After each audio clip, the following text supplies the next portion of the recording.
Fala galerinha dos metais, tudo bem com vocês? Então, estou passando aqui rapidamente na sua telinha para convidar você a participar do CEPEM, o Seminário de Práticas de Ensino de Música 2020. Este seminário é organizado pela Universidade Federal de Mato Grosso e eu terei a honra de participar como professor convidado da classe dos sopros metais. Então não perde tempo, se inscreve que dá tempo.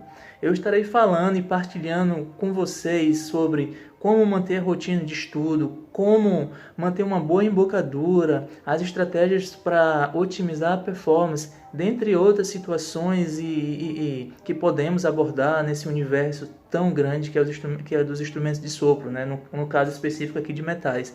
Então, vai lá, dá tempo, se inscreve, tá aqui o site embaixo, vai lá e faça a sua inscrição. Já é agora dia 23, tá bem? Eu espero você lá. Um abraço, valeu!